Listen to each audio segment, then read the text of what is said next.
Good morning twelfth class बच्चों। Chapter 6 molecular basis of inheritance जल्दी ही complete होने वाला है।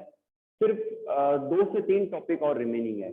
आज एक बार फिर से मैं बच्चों जीन रेगुलेशन को एक्सप्लेन करूंगा, जिससे और बेटर वो कॉन्सेप्ट समझ में आ जाए, क्योंकि आप फर्स्ट टाइम इसको पढ़ रहे हैं। सबसे पहले बात करते हैं जीन एक्सप्रेशन की। बच्चों जीन डीएनए के बने होते हैं, और आपने अब तक ये समझ चुके हो कि डीएनए से ही आरएनए बनता है, और आरएनए की कोडेड इंफॉर्मेशन के बेसिस पर ही प्रोटीन का सिंथेसिस होता है, प्रोटीन का फॉर्मेशन होता है साइटोप्लाज्म के अंदर। तो यहाँ पर क्या हो गया, किसी जीन के डायरेक्शन के द्वारा प्रोटीन का फॉर्मेशन होना, ये क्या हो गया, जीन का एक्सप्रेशन हो गया। जीन का एक्सप्रेशन किस फॉर्म में हुआ, प्रोटीन फॉर्मेशन के फॉर्म में हुआ। ठीक है। नेक्स्ट जो हमारा पॉइंट ये है कि जीन रेगुलेशन क्या है। ठीक है,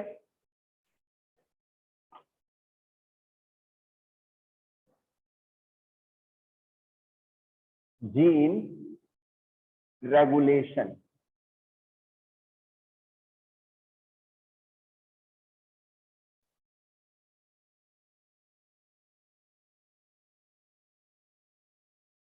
बच्चों, जीन रेगुलेशन क्या है कि कई सारे मेटाबॉलिक प्रोसेसेस होते हैं बॉडी के अंदर, लिविंग ऑर्गेनिजम्स के अंदर, और डायरेक्टली और इनडायरेक्टली जो मास्टर कॉपी है वो डीएनए ही है। ठीक है। तो यहाँ पर जीन रेगुलेशन का मतलब क्या है कि किसी जीन के द्वारा उसके कंट्रोल में से ही प्रोटीन का फॉर्मेशन होना, और फिर उस प्रोटीन के द्वारा, प्रोटीन हार्मोन भी होते हैं, हार्मोन भी प्रोटीन होते हैं, एंजाइम भी प्रोटीन होते हैं, तो उनके द्वारा किसी ना किसी मेटाबॉलिक एक्टिविटी को कंट्रोल एंड रेगुलेट करना, तो ये क्या कहलाता है, जीन रेगुलेशन कहलाता है। ठीक है ना। तो यहाँ पर जीन रेगुलेशन का एक और मीन ये हम समझेंगे कि किसी मेटाबॉलिक प्रोसेस के अंदर, किसी मेटाबॉलिक प्रोसेस के अंदर किसी सब्सटेंस को ऐड करने पर या तो जीन जो है इंड्यूस हो जाता है, या जो जीन है वो सप्रेस हो जाता है, रिप्रेस हो जाता है। तो इसे हम क्या कहते हैं, जीन रेगुलेशन कहते हैं कि किसी मेटाबॉलिक प्रोसेस के अंदर किसी सब्सटेंस या कंपोनेंट के या कंपाउंड के ऐड करने पर उस जीन का इंड्यूस हो जाना या उस जीन का रिप्रेस हो जाना, तो ये क्या कहलाता है, जीन रेगुलेशन कहलाता है। तो जो जीन रेगुलेशन का प्रोसेस है वो ट्रांसक्रिप्शन के लेवल पर, ट्रांसलेशन के लेवल पर, ठीक है ना, अलग अलग लेवल्स पर होता है। ठीक है ना। जो मोस्ट कॉमन हम पढ़ते हैं ट्रांसलेशन के लेवल पर पढ़ते हैं। तो यहाँ पर हम बच्चों इकोलाई बैक्टीरिया के अंदर लैक ऑपेरॉन के कॉन्सेप्ट को समझेंगे। ठीक है। तो मैं यहाँ पर किसको समझा रहा हूँ, ऑपेरॉन कॉन्सेप्ट को एक्सप्लेन कर रहा हूँ। ऑपेरॉन कॉन्सेप्ट, अब ये क्या है ये भी मैं बता दूंगा। ऑपेरॉन कॉन्सेप्ट किसने दिया, जैकब एंड मोनार्ड ने दिया। जैकब एंड मोनार्ड ने दिया। दे studied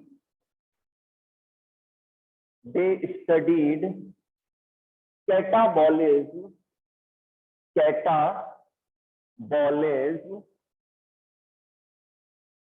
of lactose in E. coli। E. coli Escherichia coli bacteria है E. coli के अंदर। एंड लैक ऑपेरॉन क्या होता है वो भी हम देखते हैं। लैक ऑपेरॉन,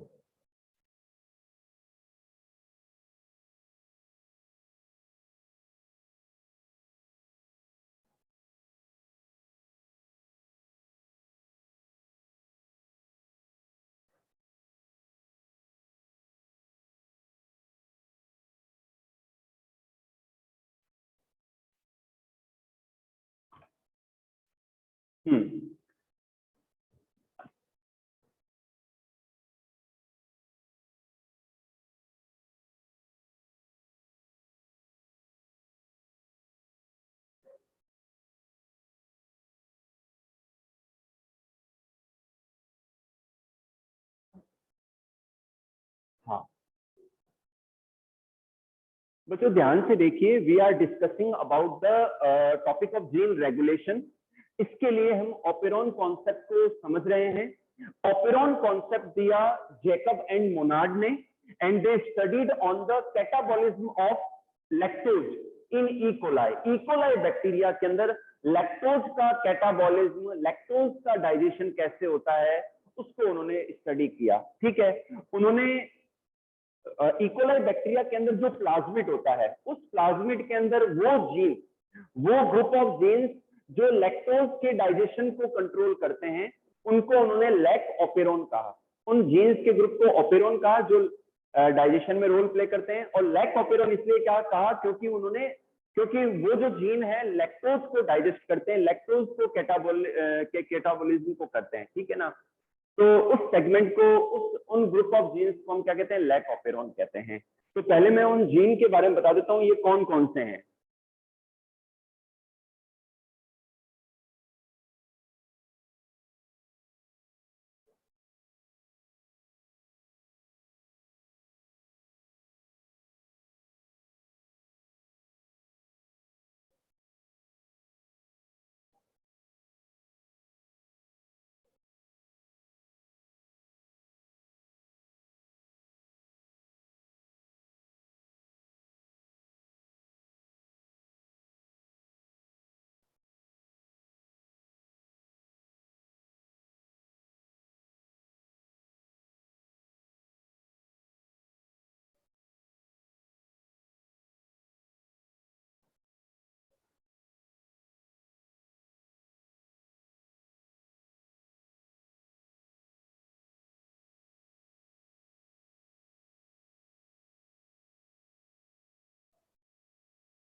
बच्चों, जो ऑपेरोन में कौन कौन से जीन्स हैं, एक तो है regulator gene RG, PG promoter gene, OG operator gene, SG1 structural gene 1, structural gene 2 and structural gene 3। इनको हम Z, Y and small a से शो कर सकते हैं। जो रेगुलेटर जीन है बच्चों, ये रेगुलेट करता है, ये क्या करता है, रेगुलेट करता है जो डाइजेशन है उसके लिए जो प्रोटीन या एंजाइम बनना है उसको। तो ये इसके रिप्रेसिबल और इंड्यूसिबल दोनों स्टेप्स को देखेंगे हम। ठीक है, जो आरएनए पॉलीमरेज है, RNA polymerase enzyme promoter gene से ऐड होता है और ये फिर क्या करता है, ट्रांसक्रिप्शन करवाता है। ठीक है, ये आरएनए के फॉर्मेशन को प्रमोट करता है। ओजी जो है ऑपरेटर जीन है, जो कि ट्रांसक्रिप्शन के पूरे प्रोसेस को ऑपरेट करता है।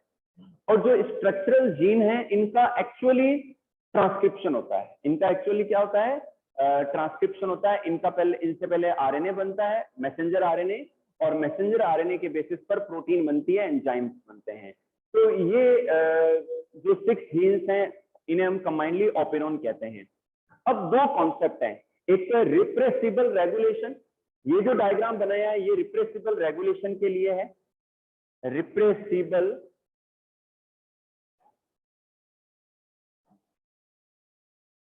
रेगुलेशन। अब रिप्रेसिबल रेगुलेशन जीन का कैसे होता है, मतलब जीन की एक्टिविटी को, जीन के एक्सप्रेशन को कंट्रोल करना, ये जीन रेगुलेशन कहलाता है। तो ये रिप्रेसिबल रेगुलेशन क्या है, जनरली क्या होता है बच्चों के, जो रेगुलेटर जीन है वो एक प्रोटीन रिलीज करता है। इस प्रोटीन को हम कहते हैं रिप्रेसर प्रोटीन। क्या कहते हैं, repressor protein, repressor protein.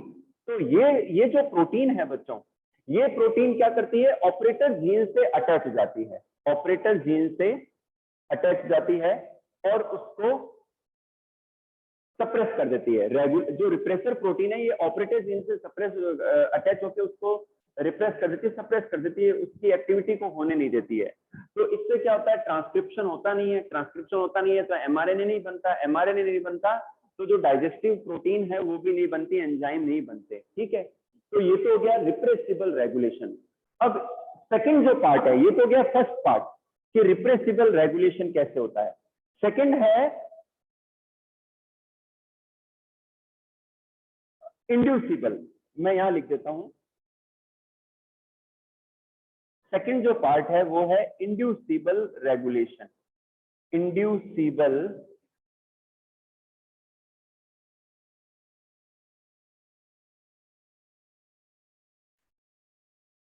Inducible regulation.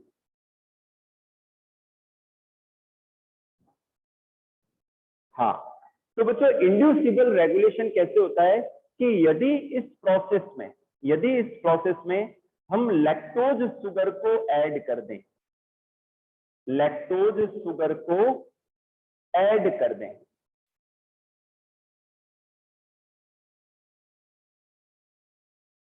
ठीक है बच्चों, ध्यान से देखना आपको कि यदि इस प्रोसेस के अंदर हम अगर लैक्टोज शुगर को ऐड कर दें तो ये लैक्टोज शुगर क्या करता है, इस रिप्रेसर प्रोटीन को न्यूट्रलाइज कर देता है। रिप्रेसर प्रोटीन को क्या करता है, न्यूट्रलाइज कर देता है। तो इससे क्या होता है कि ये रिप्रेसर प्रोटीन ऑपरेटर जीन को रोक नहीं पाती है, ठीक है, और ये यहाँ से अटैच नहीं हो पाती है, ठीक है। आरएनए पॉलीमरेज प्रमोटर जीन से अटैच हो जाता है और ऑपरेटर जीन से ट्रांसक्रिप्शन को ऑपरेट करता है, जिससे स्ट्रक्चरल जो जीन्स हैं, स्ट्रक्चरल जीन्स हैं, इनका ट्रांसक्रिप्शन हो जाता है बच्चों, और इससे क्या बनता है, एमआरएनए बनता है। इससे क्या बन जाता है, एमआरएनए बन जाता है, ठीक है। और एमआरएनए से जो कोडेड इंफॉर्मेशन होती है उसके बेसिस पर प्रोटीन, जो डाइजेस्टिव एंजाइम्स हैं लैक्टोज को पचाने के लिए, वो बनना स्टार्ट हो जाते हैं, ठीक है। ध्यान रखना बच्चों, जब लैक्टोज शुगर इससे अटैच हो जाती है तो इसको न्यूट्रलाइज कर देती है, जिससे ऑपरेटर जीन फ्री रहता है। ऑपरेटर जीन फिर इस प्रोसेस को ऑपरेट कर पाता है, आरएनए पॉलीमरेज प्रमोटर जीन से अटैच हो जाता है, इससे स्ट्रक्चरल जीन का ट्रांसक्रिप्शन होता है और एमआरएनए बनता है। एमआरएनए से फिर प्रोटीन जो है बनती है, जो कि एंजाइम्स होते हैं, और ये जो एंजाइम्स हैं लैक्टोज को डाइजेस्ट करना स्टार्ट कर देते हैं।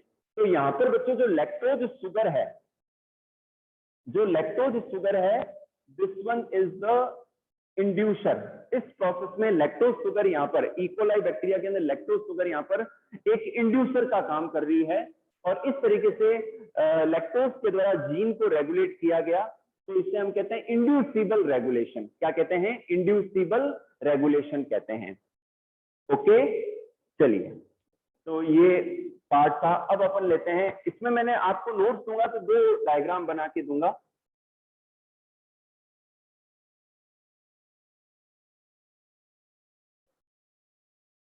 अब बच्चों यहां पर एक तो है negative regulation,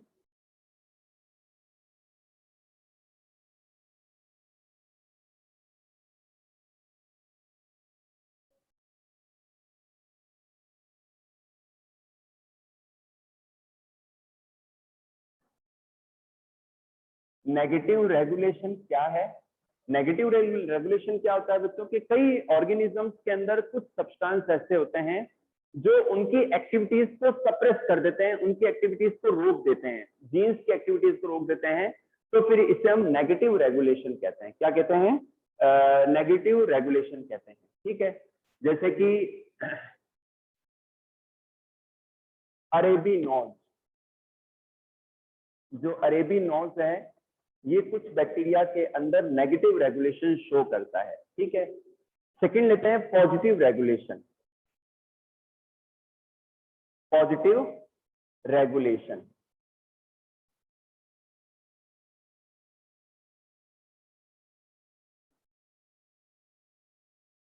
positive regulation,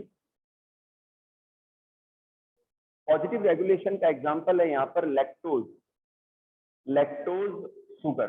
lactose जो है लैक ऑपेरॉन इन इकोलाई में है, लैक ऑपेरॉन इन इकोलाई। तो इकोलाई बैक्टीरिया में हमने देखा कि जो लैक ऑपेरॉन है,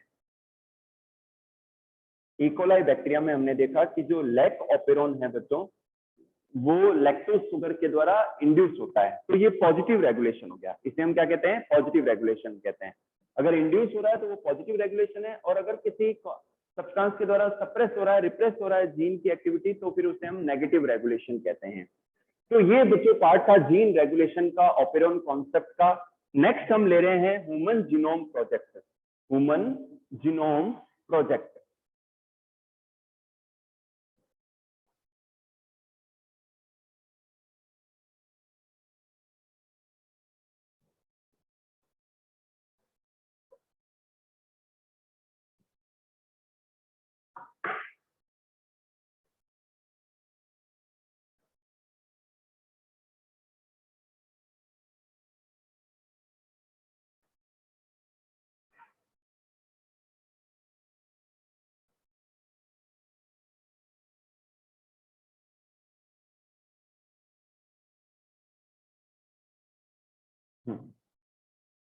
आपने बच्चों अभी जो कोरोना पीरियड चल रहा है, तो न्यूज में सुना होगा कि जीनोम सीक्वेंसिंग हो रही है, लखनऊ में जीनोम सीक्वेंसिंग हुई। तो ये सब क्या है? पहली बात तो जीनोम क्या है? जो हैप्लॉइड पार्ट है हमारे जो डीएनए है, हमारा जो क्रोमोसोम का जो हैप्लॉइड पार्ट है, उसे हम जीनोम कहते हैं। ठीक है, ह्यूमन जीनोम प्रोजेक्ट जो है बच्चों, ये स्टार्ट हुआ 1 अक्टूबर 1 अक्टूबर 1990 को। ठीक है, इसके जो डायरेक्टर थे वही थे James D Watson, James D Watson, James D Watson. ठीक है, ये इनिशिएट हुआ था फॉर द 15 ईयर। ये क्या है, जो 15 ईयर्स के लिए स्टार्ट हुआ था ह्यूमन जीनोम प्रोजेक्ट। इसके डायरेक्टर थे जेम्स डी वॉटसन। ठीक है, और इस प्रोजेक्ट का ब्रीफ में मैं बता दूं कि एम ये था कि जो ह्यूमन का जो जीनोम है उसको रीड करना, उसको सीक्वेंस करना, और उसके अंदर जितने भी नाइट्रोजन बेस पेयर्स हैं उनको आइडेंटिफाई करना। ये इनका गोल था इस प्रोजेक्ट का। ठीक है, लेकिन इट कंप्लीट्स इन 13 ईयर। ये 13 ईयर के अंदर ही कंप्लीट्स इन 13 ईयर, 13 साल के अंदर, समय से पहले ये कंप्लीट हो गया। ठीक है बच्चों, अब बात करते हैं कि ये जो प्रोजेक्ट है ये किस संस्था से के साथ शुरू हुआ। ये है यूएस डिपार्टमेंट ऑफ जो एनर्जी है या जो रिसर्च है, वो इस प्रोजेक्ट के साथ इस प्रोजेक्ट को स्टार्ट किया उन्होंने। और ये प्रोजेक्ट इतना बड़ा प्रोजेक्ट था कि इसमें $1 बिलियन का खर्च आया। ठीक है ना, और ह्यूमन जीनोम की सीक्वेंसिंग के बाद में उसके जितने भी नाइट्रोजन बेसिस हैं उनके आइडेंटिफिकेशन के बाद में उस डेटा को जब स्टोर किया गया, तो उसके लिए 3300 बुक्स की नीड हुई, 3300 बुक्स की नीड हुई।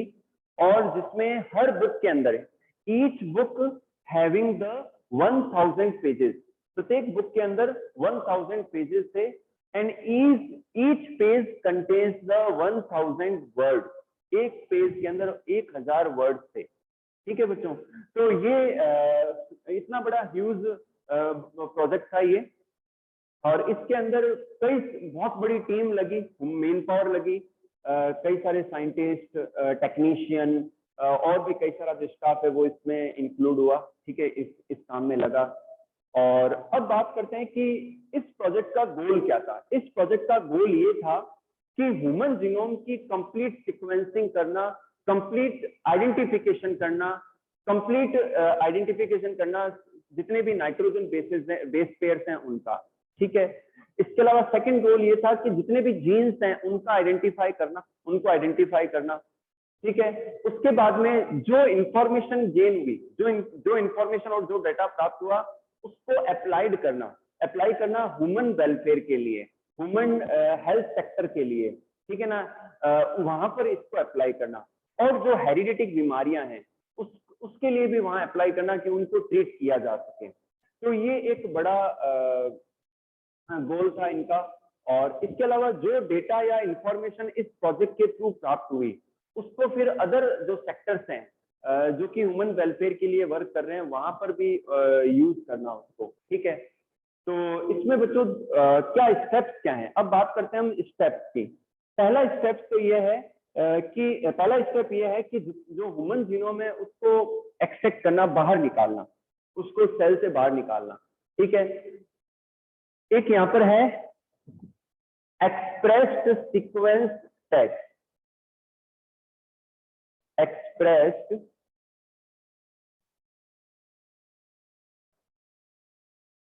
सीक्वेंस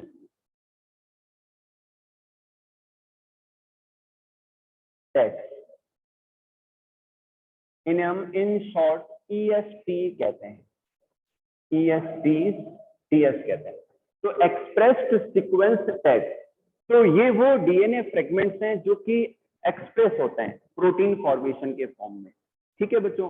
तो इनको निकालना, निकालने के बाद में इनके फ्रेगमेंट्स बनाना, फ्रेगमेंट्स बनाने के बाद में याक एंड बाक, याक एंड बाक, याक एंड बाक क्या है बच्चों? याक तो है yeast artificial, yeast artificial chromosome, artificial chromosome, ठीक है बच्चों। सेकंड लेते हैं बाक, bacterial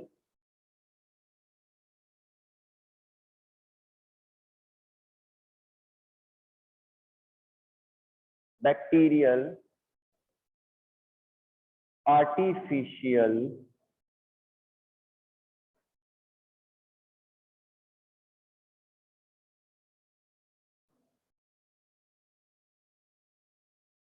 yeast artificial chromosomes and bacterial artificial chromosomes. तो ये क्या है बच्चों कि जो यीस्ट आर्टिफिशियल क्रोमोसोम्स हैं उनके अंदर जो ह्यूमन जीनोम के जो फ्रेगमेंट्स मिले हैं उनको इनकॉर्पोरेट करना, और फिर उनको ये जो वेक्टर है याक और बाक एक्चुअल में वेक्टर्स हैं जिनको यीस्ट के अंदर और बैक्टीरिया के सेल के अंदर इनकॉर्पोरेट कर दिया जाता है, फिर इन सेल्स को कल्चर मीडिया पर मल्टीप्लाई करवाया जाता है जिससे हमें कई सारी कॉपीज मिल सके, ठीक है। जो डिजायर्ड ह्यूमन जो जीनोम का फ्रेगमेंट है उसके कई सारी कॉपीज मिल सके। या फिर बच्चों एक और टेक्निक है, एक और टेक्निक है जिसका नाम है PCR, पॉलीमरेज चेन रिएक्शन। ये आप 12th चैप्टर में मैं आपको एक्सप्लेन करूंगा। पॉलीमरेज सर 11th में है बायोटेक के अंदर, पॉलीमरेज चेन रिएक्शन। तो ये एक ऑल्टरनेट ऑप्शन है, या तो आप बाक या याक के अंदर इनकॉर्पोरेट करके डीएनए फ्रेगमेंट्स को और कल्चर मीडिया के ऊपर उसको मल्टीप्लाई कराएं, या फिर PCR के अंदर पॉलीमरेज चेन रिएक्शन के द्वारा। पॉलीमरेज चेन रिएक्शन क्या है बच्चों कि जो डिजायर्ड जीन या डीएनए फ्रेगमेंट है उनको PCR के द्वारा मल्टीपल कॉपीज बनाई जाती है। तो बना लिया, फिर उसके बाद में उनको आइडेंटिफाई करना, फिर उनके बाद में उनमें जितने भी नाइट्रोजन बेस पेयर्स हैं उनको आइडेंटिफाई किया गया, ठीक है बच्चों। तो ये बात हो गई। अब बात करते हैं कि इससे क्या रिजल्ट मिला, ह्यूमन जीनोम प्रोजेक्ट से क्या इंफॉर्मेशन गेन हुई। ह्यूमन जीनोम प्रोजेक्ट से ये इंफॉर्मेशन गेन हुई कि जितने भी ऑर्गेनिजम्स हैं, या मैं ऐसे कहूं कि जितने भी ह्यूमन हैं, ठीक है ना, तो उनमें 99.9% जो डीएनए है वो सेम है, 99.9% डीएनए सेम है, केवल डिफरेंस 0.1% में, 0.1% में डिफरेंस है, ठीक है। सेकंड बात कि जो जितने भी जीन हैं ह्यूमन सेल के अंदर, तो 50% जो जीन्स हैं 50% जीन्स हैं उनका फंक्शन अभी तक ध्यान में है कि इनके फंक्शन क्या है, ठीक है। और जितने भी जीन्स हैं, ठीक है ना, उसके अंदर उसमें भी सिर्फ 2% से कम में ही कोडेड इंफॉर्मेशन है, 2% से कम के अंदर क्या है, कोडेड इंफॉर्मेशन है। तो ये बच्चों इंफॉर्मेशन गेन हुई ह्यूमन जीनोम प्रोजेक्ट के द्वारा, ह्यूमन जीनोम प्रोजेक्ट के द्वारा ये इंफॉर्मेशन प्राप्त हुई।